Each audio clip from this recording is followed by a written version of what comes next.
نحمدہ ونصلی علی رسولہ الکریم اعوذ باللہ من الشیطان الرجیم بسم اللہ الرحمن الرحیم لہ معقبات من بین یدیہ ومن خلفہ یحفظونہ من امر اللہ ان اللہ لا یغیر ما بقوم حتی یغیروا ما بانفسہم وَإِذَا أَرَادَ اللَّهُ بِقَوْمٍ سُوءًا فَلَا مَرَدَّ لَهُ وَمَا لَهُم مِّن دُونِهِ مِن وَالٍ صدق اللہ العظیم والمولا الکریم۔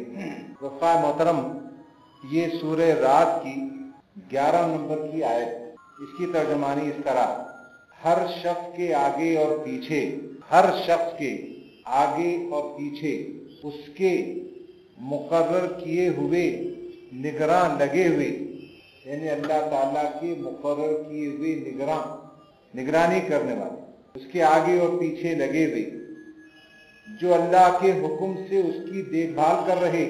حقیقت یہ ہے کہ اللہ کسی قوم کے حال کو نہیں بدلتا جب تک وہ خود اپنے اوصاف کو نہیں بدل دیتی، اور جب اللہ کسی قوم کی شامت لانے کا فیصلہ کر لے تو وہ پھر کسی کے ٹالے نہیں کر سکتی، نہ اللہ کے مقابلے میں ایسی قوم کا کوئی حامی و مددگار ہو سکتا ہے۔ رفقائے محترم، یہ قرآن مجید کی ان آیات میں سے ایک آیت جس میں اللہ رب العزت نے انسانوں کی جو عظمت پر بڑائی اور انسانوں کو جتنے اہتمام کے ساتھ اللہ تعالیٰ نے اس دنیا میں ایک اشرف المخلوقات کی صورت میں پیدا فرمایا، اس کا اس آیت میں اظہار۔ ہر انسان کے، ہر شخص کے آگے اور پیچھے اس کے مقرر کیے ہوئے نگراں لگے ہوئے۔ ظاہر ہے کہ کوئی بہت اہم ہستی ہوگی، اسی لیے تو اس کی اتنی پل پل کی نگرانی ہوگی، ورنہ گائے، بیل، بھینس اس کی ایسی نگرانی کا اہتمام نہیں۔ چونکہ انسان اشرف المخلوقات میں سے ہے اور اللہ کا خلیفہ ہے، اس کی غیر معمولی اہمیت اس دنیا میں ہے، اس لیے اس کی کارکردگی پر ایسی گہری نظر رکھنے کے لیے، اس کا حساب بالکل اپ ٹو ڈیٹ رکھنے کے لیے اللہ تعالیٰ نے اس کے دائیں اور بائیں نگراں مقرر کر دیے، اور ظاہر ہے کہ نگراں کی جو رپورٹ ہوگی اس پر اس کا کل قیامت کے دن فیصلہ ہو جائے۔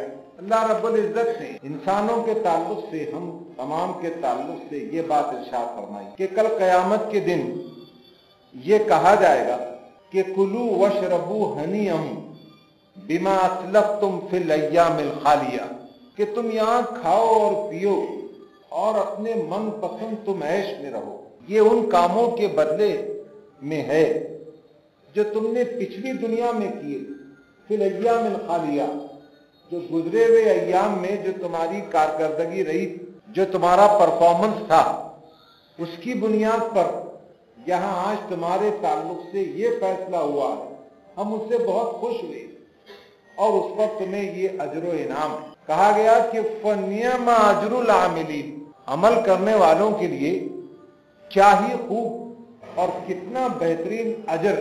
کام کرنے والوں کے تعلق سے کہا گیا کہ اِنَّا سَعْيَكُمْ مَشْكُورًا، آج تمہاری ساری سعی اور کوششیں جو ہماری راہ میں ہوئی تھی، ہم نے اس کو شرط قبولیت بخش دیا۔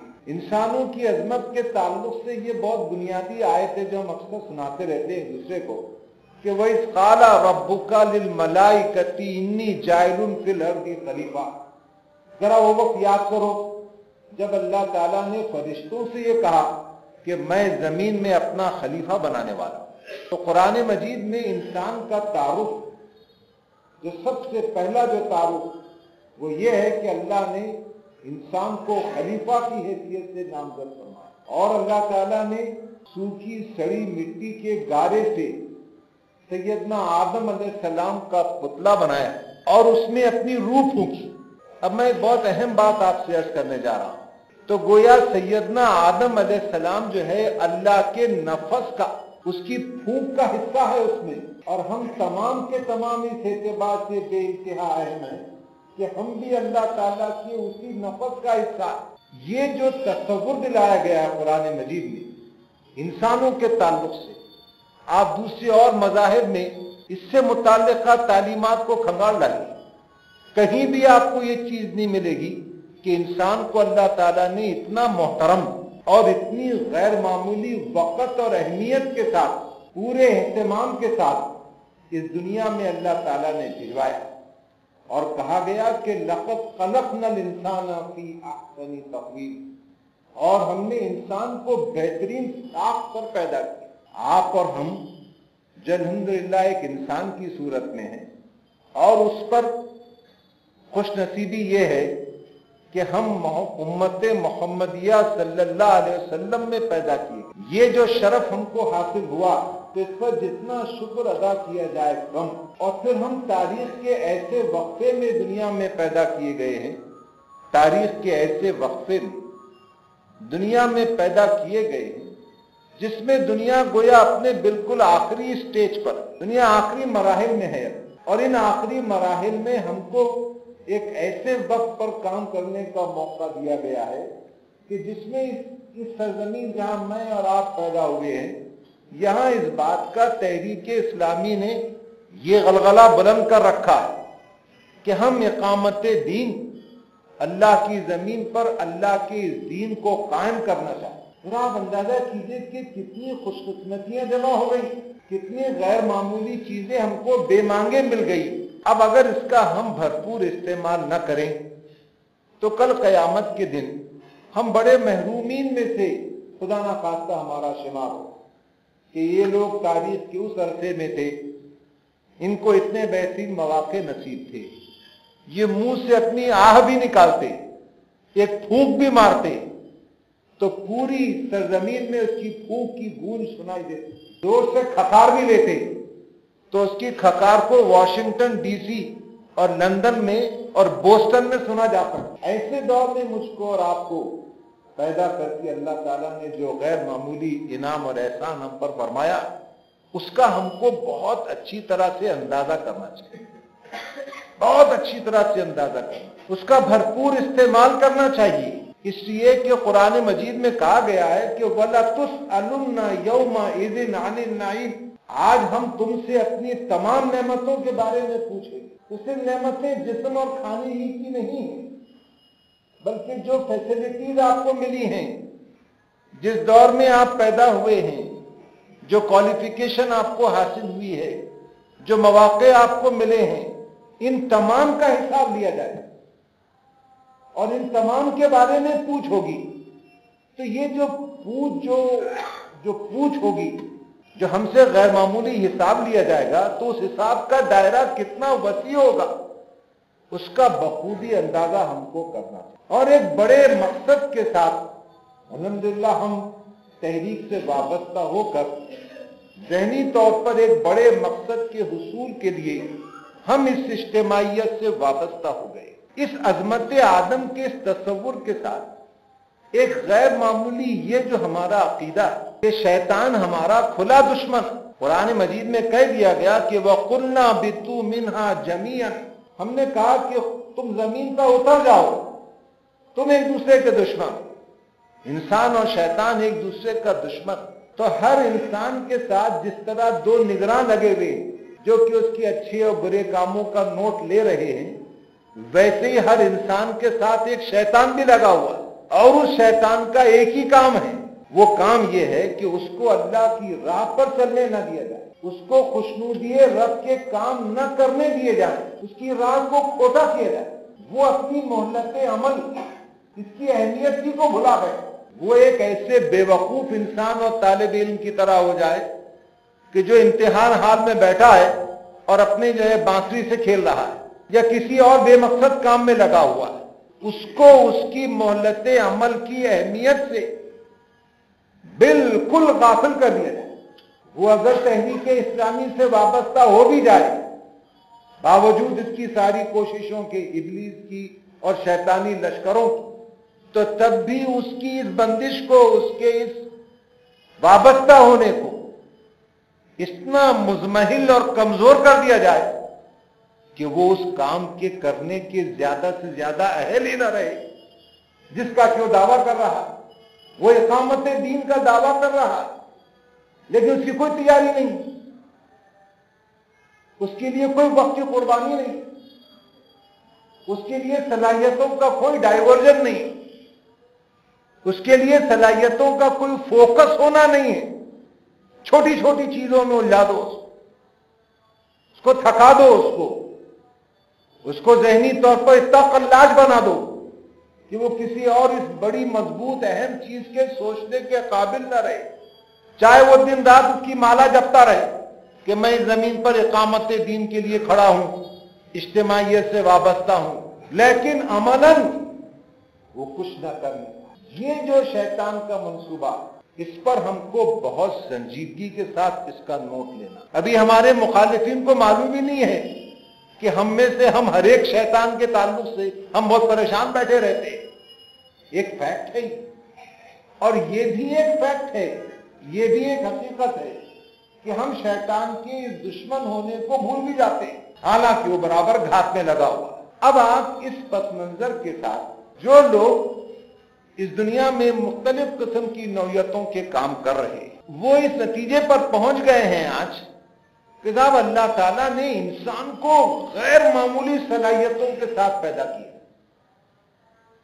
وہ کہتے ہیں آج آپ دیکھ لیجیے، آج سے 60 سال 70 سال پہلے کا انسان کیسا تصور کر سکتا تھا کہ وہ کمپیوٹر کی ایسی غیر معمولی ایجاد سے پوری دنیا کو ایک چھوٹے سے گاؤں میں تبدیل کر دے، چھوٹے سے گاؤں میں، گاؤں چھوٹا سا اسمال ولیج میں کنورٹ کر دے، کوئی تصور نہیں کر سکتا۔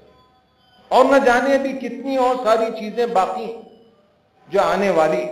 آج سے 100 سال پہلے کا کوئی انسان تصور کر سکتا کہ وہ روشنی کی رفتار سے زیادہ تیز جیٹ بنا سکے؟ نہیں کر سکتا۔ انسان نے جو حیرت انگیز ترقی کی، انسان نے جو حیرت انگیز ترقی کی ہے، تو اس پر آج کا انسان وہ کیا کہتا ہے میں آپ کو سنانا چاہتا ہوں۔ اوریسن سویٹ مارڈن یہ کیا لکھتا ہے، دیکھیے کتنی غیر معمولی بات لکھی اس نے، اور وہ ہماری جو بنیادی عقائد ہے ان سے کتنی متعلق ہے۔ دیکھیے وہ کیا کہہ رہا ہے، deep within man dwell those slumbering power. وہ بولتا ہے کہ انسان میں بہت گہرائی میں اس کے پاس ایسی قوتیں جو سلمبرنگ ہیں، یعنی سو رہی، deep within man dwell رہتی ہیں، دوز سلمبرنگ پاور۔ کیسی پاور ہے وہ؟ پاورز دیٹ وڈ اسٹانش ہم، ایسی حیرت انگیز صلاحیتیں ہیں اس میں کہ وہ اس کو حیران کر دیں، وہ اپنے آپ پر حیران رہ جائے۔ That he never dreamed of possessing forces that would revolutionize his life if aroused and put into action۔ یعنی وہ خود اس بات پر حیران ہو جائے اور اس کے تصور میں بھی نہیں ہے کہ اس کے پاس ایسی غیر معمولی صلاحیتیں اللہ تعالیٰ نے اسے دے رکھی ہیں کہ وہ اگر ان کو اٹھا دے، اگر اپنی ان صلاحیتوں کو جگا دے تو وہ خود حیران رہ جائے کہ میں کیا کیا کر سکتا ہوں۔ آپ دیکھیے ان کے پاس کوئی تصور نہیں، ان کے پاس خلافت ارضی کا کوئی تصور نہیں کہ زمین پر ہم اللہ کے خلیفہ ہیں۔ ان کے پاس یہ تصور نہیں ہے کہ ہمارے آگے پیچھے نگران لگے ہوئے، ہم کو غیر معمولی اہتمام کے ساتھ پیدا کیا گیا، اللہ تعالیٰ نے اپنی روح ہم میں پھونکی، اس کا تصور نہیں ہے۔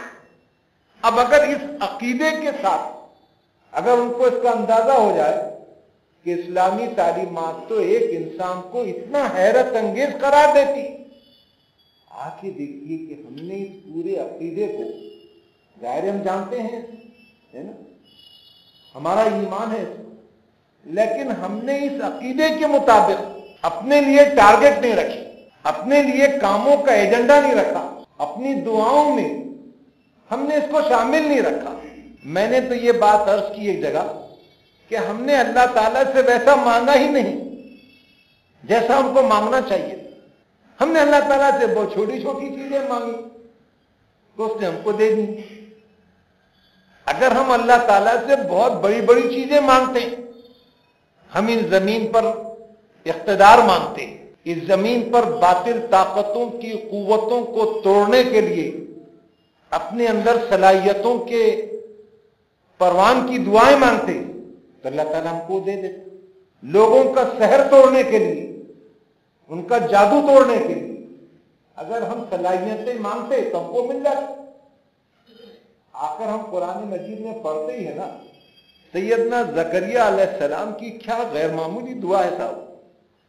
اتنی غیر معمولی ہے کہ اس کو پڑھنے کے بعد انہیں آدمی تھوڑی دیر کے لیے اپنے ایک تھرلنگ سینسیشن ہوتا. اس دعا کے الفاظ یہ ہیں کہ میں تجھ سے مانگ کر کبھی نامراد نہیں ہوں. کیا غیر معمولی دعا ہے, میں تجھ سے مانگ کر کبھی نامراد نہیں. ایسا کبھی نہیں ہوا کہ میں نے تجھ سے مانگا اور تو نے مجھ کو نہیں دی. سیدنا یعقوب اپنے بیٹوں کو بھجواتے ہیں مصر, تو کہتے ہیں کہ جاؤ تم اب جا کے بنیامین کو بھی تلاش کرو اور یوسف کو بھی تلاش کرو, اور اللہ کی رحمت سے مایوس مت ہو. اللہ کی رحمت سے مایوس صرف کافر ہوا کرتے. حالانکہ سیدنا یعقوب کی آنکھیں سیدنا یوسف کے غم میں روتے روتے سفید ہو گئی, لیکن قرآن کہتا ہے کہ سیدنا یعقوب نے ایک پیغمبر کی جلیل القدر بصیرت سے یہ بات ارشاد فرمائی کہ جاؤ یوسف کو وہیں تلاش کرو جہاں تم نے بنیامین کو کھویا. کیا اسٹیٹمنٹ ہے قرآن کا. یوسف کو وہیں تلاش کرو جہاں تم نے بنیامین کو کھویا ہے, وہیں اطراف میں یوسف مل جائے گا. پورا قرآن, پوری سیرت پاک رفقائے محترم, وہ آپ کو مجھ کو اس بات کے لیے آمادہ کرتی ہے کہ ایک لمحے کے لیے بھی مایوس ہونا کفر ہے. مایوسی کا سوال ہی پیدا نہیں. جب مایوسی کا سوال پیدا نہیں ہوتا تو پھر کیا ہوگا؟ پھر بڑے بڑے پروجیکٹس ہوں گے, بڑے بڑے آبجیکٹیوز ہوں گے. ہم یہ کر سکتے ہیں, ہم وقت کے دھارے کو موڑ سکتے ہیں, ہم ایک غیر معمولی حیرت انگیز تبدیلی کو برپا کر سکتے. یہ اعتماد بحال. ہم نے دعائیں مانگنا چھوڑ دی. ہم نے اپنی دعاؤں میں مجاہدین کے لیے دعائیں مانگنا بھی چھوڑ دی. ہم نے ڈر کے مارے کہ کہاں یہ دعا بھی سیاسی دعا تو نہیں بن جاتی. لوگ ہم کو پیستے رہے اور پیس رہے, لیکن ہم نے یہ دعا نہیں مانگی کہ ہم بھی اس قوت کو اپنے اندر پیدا کرنا چاہتے ہیں. پورا ملک شرک میں لت پت ہے آج. یہ ملک جس میں میں اور آپ رہتے ہیں, پورا ملک گھوٹالوں کا ملک ہے. اس پورے ملک میں لوگ دھوکہ دینے میں انتہائی طاقت بن گئے. ہمارا کوئی پروگرام نہیں ہے کہ ہم اس زور کو توڑیں. ہم اس زور کو توڑیں. یہاں آج اس ملک میں غریب عوام کچرے کے ڈھیر سے سوروں اور کتوں اور کووں سے اپنا کھانا چھین چھین کے کھا رہے ہیں, اور ہم جو رحمت للعالمین کی امتی ہیں, ہمارے پاس کوئی ایجنڈا نہیں ہے ان کو دینے کی, ان کی رہنمائی کے لیے کوئی ایجنڈا نہیں, اس کے لیے کوئی دعا نہیں. میں یہ عرض کر رہا ہوں, اس کے لیے کوئی دعا نہیں ہے کہ مالک اتنی قوت دے ہم میں کہ ہم اس کام کو کر سکیں, ہم بھی وقت کے دھارے کو بدل سکیں. بولیے دعا ہے؟ نہیں ہے دعا ہے. آج دنیا مختلف بیماریوں کی آماجگاہ بنی. ہماری یہ دعا نہیں کہ ہم ان بیماریوں کے توڑ کے لیے کچھ کام کریں. لوگ کیا کیا کام نہیں کر رہے ہیں. لوگ مریخ پہ چل رہے ہیں اور وہاں کی چہل قدمی کو یہاں سن رہے ہیں. ہم ان نیوز کو پڑھتے ہیں, بازو میں رکھ دیتے ہیں. ہم پتہ کیا لینا دینا ہے. کیوں نہیں دعا رہی آپ کی میری, یہ کسی اور ملک کے مسلمان کی دعا ہے؟ نہیں عرض کر رہا ہوں. ہم نے اللہ تعالیٰ سے مانگنا بند کر دیا. اپنی انفرادی, اجتماعی, گھر, بزنس, آفس, اسکول, ہر جگہ غیر معمولی پرفارمنس ہم کر سکتے. ہم ایک اجتماعیت سے وابستہ افراد, بہت باشعور افراد ہیں. ہم میراکلز انجام دیتے. ہم ایک حادثات کی دنیا میں رہتے. ہم بہت کچھ کر سکتے. اس لیے کہ اللہ تعالیٰ نے ہم کو بہت ساری نعمتوں سے نوازا ہے. اس احساس سے ہم بڑی حد تک بس ہم نے اپنی اس پوری قوت کا احساس ہی نہیں کیا. کل قیامت کے دن بتایا جائے گا کہ دیکھو تمہارے اندر اتنی قوتیں تھیں، ہم نے تو تمہارے اندر اتنی صلاحیتوں کو رکھ دیا اور تم اس دور کے ایک حصہ تھے. تم جب تمہاری طرح کے انسان دنیا میں بہت کچھ کر رہے تب تم کیا کر رہے تھے؟ تم اس غیر معمولی عقیدے کو کہ ہم زمین پر اللہ کے خلیفہ ہیں، ہم رسول اللہ صلی اللہ علیہ وسلم کی امتی ہیں جنہوں نے تاریخ کے رخ کو بدل دیا، یہ سب سے تم واقف تھے. پھر تم نے وہ اہم رول کیوں نہیں انجام دیا؟ کیا آپ سمجھتے ہیں سوال نہیں ہوگا حضرت؟ یہ سوال ہوگا اس لیے کہ یہ بھی نعمتوں میں سے ایک نعمت ہے. وَلَتُسْأَلُنَّ يَوْمَئِذٍ عَنِ النَّعِيمِ. ہم تم سے آج اپنی نعمتوں کے بارے میں پوچھیں گے تو ان نعمتوں میں سے ایک نعمت یہ بھی پوچھو گی کہ ہم نے اس کا بھرپور استعمال کیوں نہیں. تو اس کے لیے کیا کرنا چاہیے؟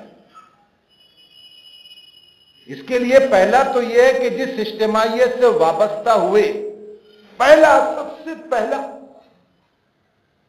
اس سے ایسا وابستہ ہو جائیے کہ لوگوں کو صحابہ کی یادیں تازہ ہو جائیں.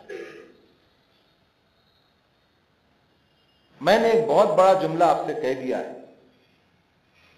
میں جب کچھ لوگوں سے ملا جو اخوان کی تربیت یافتہ تھے تو میں بہت دیر تک سوچتا رہا کہ کیسے عجیب لوگ. میں سوچا کہ کیسے اس کو سم اپ کیا جائے. تو میرے دل سے ایک آواز نکلی، تم تعجب کیوں کرتے ہو؟ یہ کیوں نہیں مان لیتے ہو کہ صحابہ کی اولاد ہے؟ ایسا ایک دوسرے سے ٹوٹ کر محبت، ایک دوسرے سے اتنی محبت کہ میں آپ کو اس کا اندازہ نہیں کروا. اس دنیا میں لوگ، ہمارے گھر جب ہماری بیٹی ہوئی تو وہاں اطراف میں کوئی رشتے دار نہیں تھے. ہمارے اسٹیٹس میں اطراف میں سارے اخوان کے لوگ. تو جیسی معلوم ہوا کہ بھی ایسا کچھ ہے، عورتوں سے ان کو معلوم. تو ہمارے ساتھی جو علی شمام تھے، جو وہاں کے ذمہ دار تھے، انہوں نے کہا کہ یا اخی تمہارے پاس گاڑی نہیں ہے، جب بھی تم کو ایسی ضرورت محسوس ہو تو تم مجھ کو کال کر لینا، میرا نمبر ہی ٹھیک. وہاں پہ آدمی اتنا بزی رہتا ہے کہ کچھ نہ پوچھے، سر کھجانے کے لیے وقت نکالنا پڑتا ہے. تو کسی نے کہا بھائی جا کے تم دواخانہ وغیرہ چیک کر لو، ورنہ عین موقع بڑی پریشانی ہو جائے گی اگر رات بے رات تم کو جانا پڑے. تو ٹھیک ہے، ایک رات پہلے ہم جا کے پورا دواخانہ وغیرہ چیک کر کے آئے کہ بھائی پیشنٹ کو لائیں تو کیسا لے کے جائیں، کدھر لے کر جائیں. تو رات میں مسز نے کہا کہ دواخانے چلنا ہے. تو میں سیدھا کھڑا ہو گیا. آدمی بہت ٹینشن میں رہتا اس وقت. اور میں نے علی شمام کو فون کیا. تب علی شمام کی پرومپٹنس دیکھی. علی شمام سے میں نے کہا یا اخی the time has come, no? Just please come as fast as possible. اس نے کیا کہا مان یا اخی I am just taking in reverse my car at your apartment. میں اپنی کار کو تمہارے اپارٹمنٹ کے پیچھے لا رہا ہوں. اور جناب ویسے ہم نے بٹھایا. خیر وہ ایک بڑی لمبی کہانی. بچوں کو گھر میں چھوڑا، بیوی بھی لے گئے، وہاں سے آئیں وہ یہ سب. اب میں جو آپ کو بتانا چاہتا ہوں تو 15-20 روز تک آپ یقین نہیں کریں گے، عالم یہ کہ گھر میں کچھ پکانے نہیں پڑتا تھا. مقرر تھا فلاں لیبیا یہ وہ وہاں کے لوگ جو ہے وہ باقاعدہ یا کی دعوت ہماری طرف سے. ارے ہم نے کہا بھائی ہم خود پکا سکتے یار، ہم آرگینک کیمسٹ ہیں، ہم سے بڑا کک دنیا میں کوئی نہیں. ارے کک ہوں گے بولے بھائی ہم لا کے دیں گے آپ. اور میں آپ سے کیا بیان کروں آپ سے. جب وہ لاتے تھے وہ باقاعدہ بہت سجا کے لاتے تھے کھانا، اتنے مزے مزے کے کھانے ملے پوچھی مت. تو وہ یہ کرتے تھے کہ باقاعدہ دروازے پر کھانا رکھ دیتے تھے. وہ جو ٹرے پوری سجی ہوئی ہوتی تھی وہاں رکھ دیتے اور نیچے جا کے آواز دیتے تھے، نیچے سے آواز، وہاں قریب دروازے پہ آواز، نیچے سے آواز. تو میں نہیں جا دروازہ کھولا گیا کہ پلیز ہیو اٹ. مطلب یہ ہے کہ یہ بھی گوارا نہیں تھا کہ آپ کو ایسا دیا جائے. کتنی نزاکت ہے دیکھ. پھر سب سے بڑی بات یہ جس پر میں تو بہت متاثر تھا، اب ہم تو چلے جاتے تھے، رائے اتنی چھٹی تو ملتی نہیں، ہم چلے جاتے تھے کام کے لیے. تو ہمارے پڑوس میں لیبیا کے ایک ابو اسامہ رہتے. تو ہماری بیوی نے کہا کہ ابو اسامہ کی بیوی آپ کے جانے کے ایک آدھا پون گھنٹے بعد گھر میں آ جاتی. کروڑ پتی خاندان کی عورت تھی، اور آنے کے بعد سب سے پہلے بیوی کو سوپ بنا کے دینا، واشنگ مشین آن کر دینا، پورے میلے کپڑے ڈال کے واشنگ مشین میں ڈالنا، پورے گھر میں ویکیوم چلانا، دونوں بچوں کو ٹھیک سے کپڑے بدلانا، ان کو کھانا وانا دینا. یہ سارا کام ابو اسامہ یعنی ام اسامہ کم از کم 2 گھنٹے میں کر دیتی. تو 15-20 روز تک مستقل یہ عمل تھا. تو میں سوچتا رہا کیا ہم ایسا کرتے ہیں اپنے ساتھی کے ساتھ؟ ہم نہیں کرتے. میں یہ کہہ رہا تھا کہ پہلا جو قدم ہے وہ اپنے معیار مطلوب کو بلند کیجیے. ہم بھی کریں گے. میں نے تو یہ ایک مثال دی آپ کو کہ اس دنیا میں لوگ کس طرح سے کام کرتے ہیں. اسی دنیا میں رہتے ہیں، بہت مصروف رہتے ہیں، لیکن کیسے کرتے ہیں. آج ہمارا کوئی بھائی بیمار پڑتا تو ہم کو کسی فرصت نہیں کی جاتی اس کو جا کے دے. اپنے سگی بہنوں کے لیے بہنیں اتنا کام نہیں کرتی جتنا وہ لوگ کرتے ہیں. لوگ ریلیشنز مینٹین کرتے ہیں. انہوں نے اپنا معیار بنا کے رکھا ہے کہ ہم یہ کریں گے. جب انہوں نے طے کر لیا کہ وہ کریں گے تو کرتے ہیں. تو میں آپ سے کہہ رہا ہوں کہ پہلا جو اسٹیپ ہے کہ اپنے معیار مطلوب کو بلند کیجیے. میں نے ابھی کچھ دنوں پہلے ایک بات جو پڑھی، یہ سنی میں سمجھتا ہوں تو میں ورڈ میں آ گیا. مولانا ابواللیث اصلاحی رحمت اللہ علیہ یہ فرماتے تھے کہ میرا بس چلتا تو میں معیار مطلوب کو جو دستور میں لکھا ہے جماعت، میں معیار مطلوب کو رکنیت کے لیے لازمی شرائط کرا دے. کیا بات کہہ دی انہوں نے؟ جس معیار مطلوب کو آپ پڑھتے رہتے ہیں کہ صاحب ہم کو اس معیار پہ پہنچنا ہے نا، آپ پڑھتے ہیں. ایک رکن سے یہ چاہا گیا کہ آپ اس معیار مطلوب کو پہنچیے. مولانا ابواللیث فرماتے ہیں کہ میرا جی چاہتا اگر میرا بس چلتا تو میں معیار مطلوب کو، رکنیت کو قبول کرنے کی ایک لازمی شرط قرار دیتا کہ جب تک کہ یہ شرائط نہ ہو جائیں پوری اس کو رکنیت مت. تو میں آپ سے عرض کر رہا ہوں کہ پہلے اپنے معیار کو بلند کیجیے. اپنے اندر کی جتنی کمزوریاں اس کو دور کرنے کے لیے پورا عزم مصمم کر لیجیے. عزم مصمم کیجیے کہ میں اپنی ان کمزوریوں سے نجات پاؤں، ان کو جھٹک دوں گا. میں نے ابھی ایک صاحب سے کہا، میں نے کہا کتنے افسوس کی بات ہے کہ آج تحریک اسلامی کے بعض افراد کے تعلق سے یہ بات بڑے اطمینان سے کہی جا سکتی ہے کہ ان سے ملیے، یہ کبھی بھی فجر کی نماز جماعت سے نہیں پڑھتے. کہا جا سکتا نا، یہ اپنے محلے کی مسجد میں کبھی بھی فجر میں نہیں دکھائی دیتے، یہ کسی اور جگہ نظر نہیں آتے، نمازوں میں نہیں آتے ہیں، پہلی صف میں نظر نہیں آتے ہیں، کوئی اہتمام نہیں. کتنا معیار گرتا جا رہا. یہ صحت سے قرآن شریف بھی نہیں پڑھ سکتے، یہ الفاظ کا تلفظ بھی ٹھیک سے ادا نہیں کرتا. یہ جس بزنس میں ہے تو اس میں اتنے گھوٹالے ہیں اور لوگ اتنے عاجز ہیں کہ لوگ ان کی صورت نہیں دیکھنا چاہتے. وہ ان کی خاردار زبان سے لوگ اتنے زخمی ہیں کہ لوگ ان سے بات بھی نہیں کرنا چاہتے. یہ کیوں ہوا ہے؟ ایسا اس لیے ہوا کہ ہم نے اپنے معیار کو بلند کرنے کی کبھی شعوری کوشش ہی نہیں کی. میں آپ سے کہہ رہا ہوں کہ شعوری کوشش فرمائی. سیدنا عمر ایک صحابی کے گھر گئے، وہ نماز میں نظر نہیں آئے، تو سیدنا عمر گھر پہنچ گیا. تو ان کی ماں نے، والدہ نے کہا کہ اے امیر المومنین، اصل میں رات میں وہ زیادہ دیر تک عبادت میں مصروف تھے، اس لیے سو گئے تو صبح ان کی آنکھ نہیں کھلی.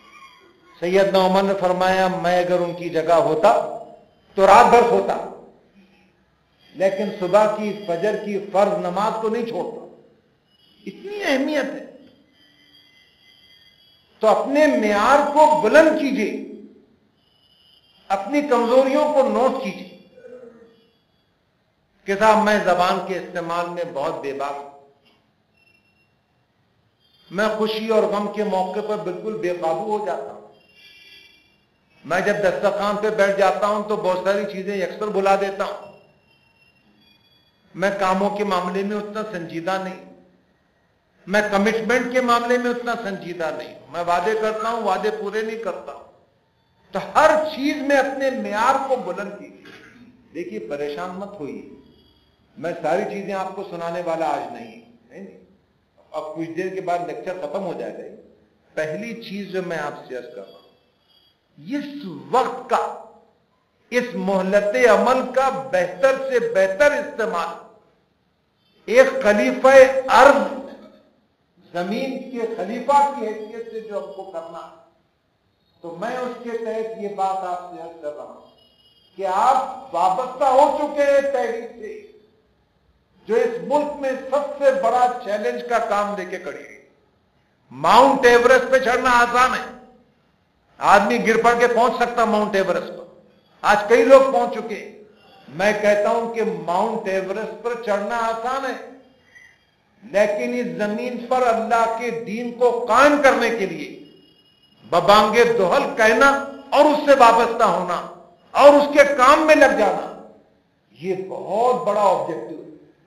الحمدللہ ہم نے ایک بہت بڑے آبجیکٹو کو سر کر لیا، ہم نے ڈکلیئر کر دیا اس کو.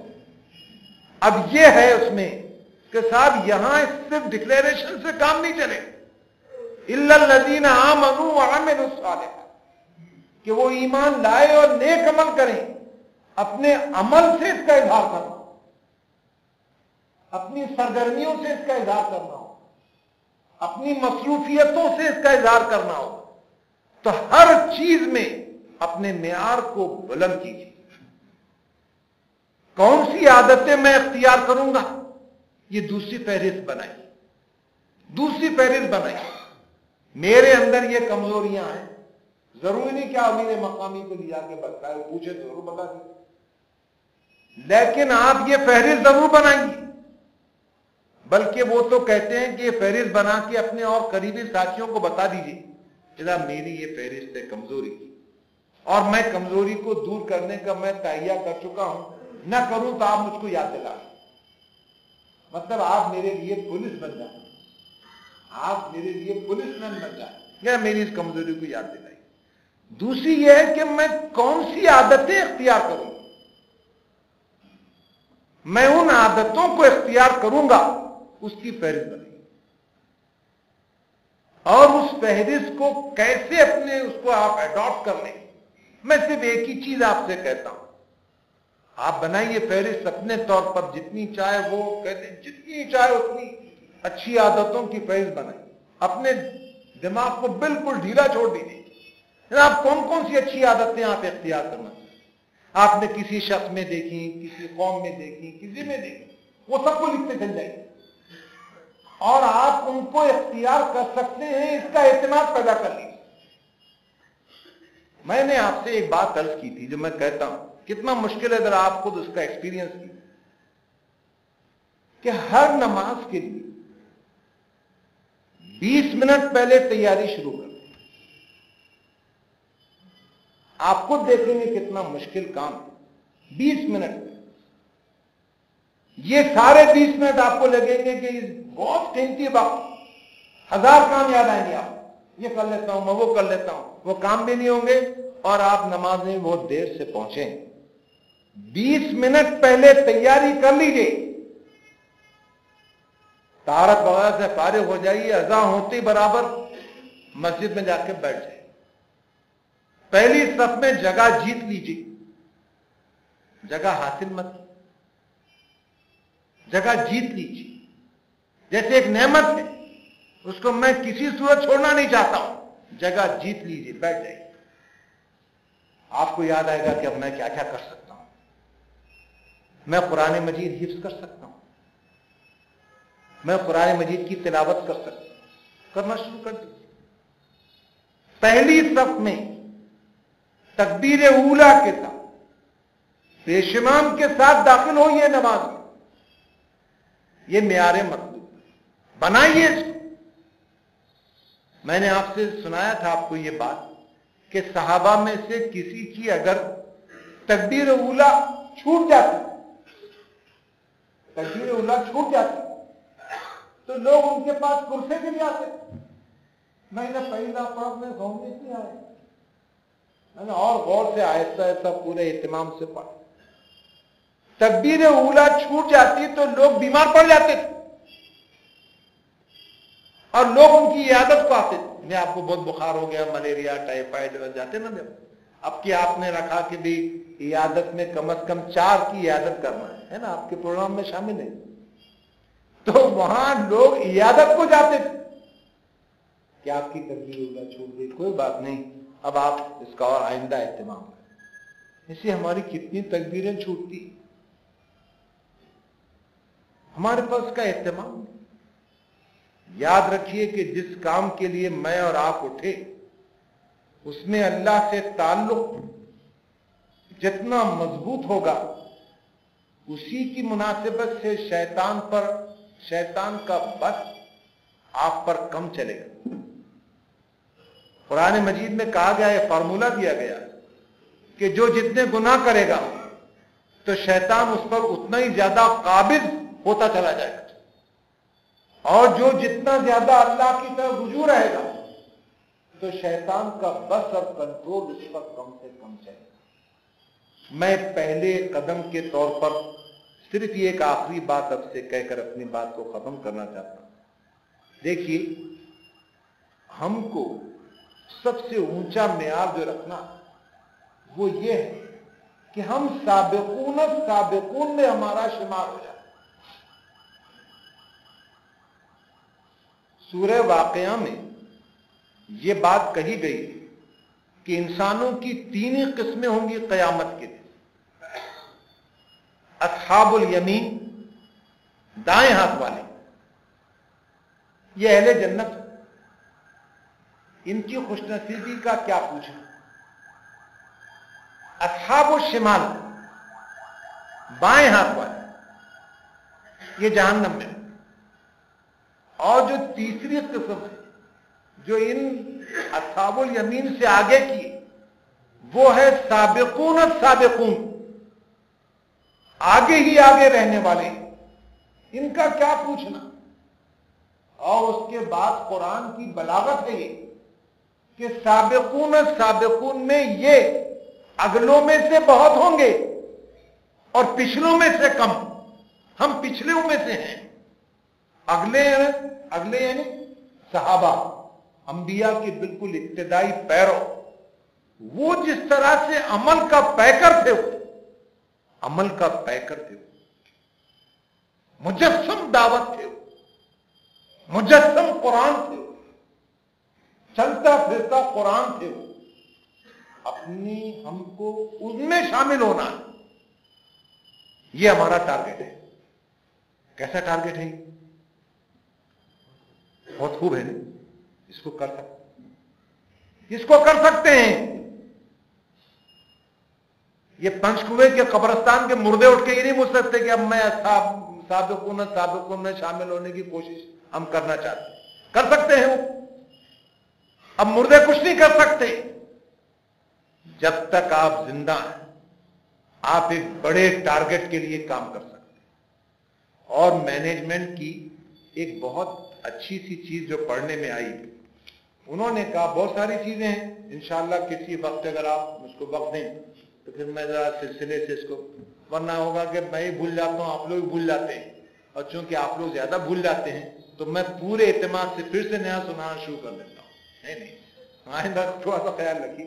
میں یہ عرض کرنا چاہ رہا تھا، کتنا خوب، اتنا بیوٹیفل پوائنٹ ہے. وہ کہتے ہیں اچھا آپ یہ ایسا کرنا چاہتے ہیں، تو انہوں نے کہا کہ سمجھ لیجئے کہ آپ پہنچ گئے ہیں وہاں. سمجھ لیجئے کہ جو آپ نے ٹارگٹ رکھا ہے اس کو آپ نے حاصل کر لیا. سمجھ لیجئے کہ آپ نے اپنے اندر ان کوالٹیز کو پیدا کر لیا جو صحابہ میں تھی. سمجھ لیجئے بس آپ ہو گئے، وہاں پہنچ گئے اور اس کے مطابق کام کرنا شروع کر دیجیے.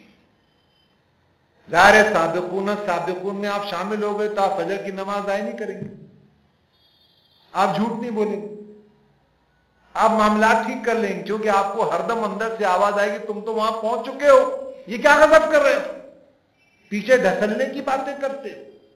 اپنے آپ کو سمجھ لیجئے کہ آپ اس مقام پر پہنچ گئے، اور جس طرح اس مقام پر پہنچے ہوئے لوگوں نے زندگیاں بسر کی تھی آپ بھی ویسی بسر کرنا شروع کر دیجیے. حیرت انگیز تبدیلیاں آپ میں اور مجھ میں آ جائیں گی. یہ کوئی ضروری نہیں ہے کہ آپ کی امیڈیٹ پذیرائی ہو اور آپ کا اخبار میں نام آ جائے اور یہ اور وہ، لیکن اللہ تعالیٰ کے پاس وہاں کے ریکارڈ میں یہ چیز آ جائے. میں نے آپ کو معرکہ نہاون کا واقعہ سنایا تھا کہ جب وہاں سے خوشخبری کی فتح لے کر قاصد جب مدینے میں آیا، آپ پڑھیے بہت تفصیل سے الفاروق میں دیا گیا معرکہ نہاون جو ایران سے ٹکر ہوئی تھی مسلمانوں کی. تو سیدنا عمر جو ہے مدینے کے باہر ہی جا کے بیٹھ جاتے تھے کہ کوئی قاصد آئے گا، بہت پریشان رہتے تھے سیدنا عمر. جب قاصد آیا تو قاصد کے ساتھ ساتھ دوڑنے لگے. قاصد نے سمجھا ہی نہیں کہ میرے ساتھ دوڑنے والا خلیفۃ الوقت عمر ابن خطاب اتنی معمولی حالت میں رہتے تھے. جب داخل ہوئے تو لوگوں نے سلام علام کیا تو معلوم ہوا کہ میرے ساتھ میں میری رکاب کے ساتھ دوڑنے والا جو شخص ہے وہ خلیفہ دوم، میرے بعد کوئی نبی ہوتا تو عمر ہوتا. وہ دوڑے، گھبرا کے اترنے لگے. انہوں نے کہا نہیں، ایسے ہی چلو، اور تم خود سناؤ وہاں مسلمانوں کی فتح کی خوشخبری. کہہ جانا انہوں نے سنایا. تو سیدنا عمر نے پوچھا اچھا ان کا کیا ہوا؟ انہوں نے کہا کہ وہ شہید ہو گئے. اسے بہت سارے لوگوں کا پوچھا سیدنا عمر، وہ کہتے گئے شہید ہو گئے، وہ شہید ہو گئے. تو سیدنا عمر رونے لگے بے ساتھ، بہت رونے لگے. اتنے قیمتی ساتھی اس جنگ میں کام آ گئے. تو اس قاصد نے بھی کیا تاریخی جملہ کہہ دیا. اس نے کہا کہ اے امیر، اور بہت لوگ شہید ہو گئے جن کے ناموں سے نہ میں واقف نہ آپ واقف، لیکن اللہ تعالیٰ ان کے ناموں سے واقف. تو تاریخ بنا گئے نا، وہ کسی تاریخ میں ان کے نام پڑھنے کو نہیں ملیں گے. اللہ تعالیٰ کے پاس تاریخ میں نام. تو ہم میں کا ہر شخص سابقون کی کوالٹیز اپنے اندر پیدا کر سکتا ہے، بشرطے کہ اس کا عزم کر لیں. انشاءاللہ اس موضوع پر مزید اس کو آگے کھولتے رہیں گے اور کوئی باتیں آپ سے عرض کی جاتی رہیں گی. وآخر دعوانا الحمدللہ.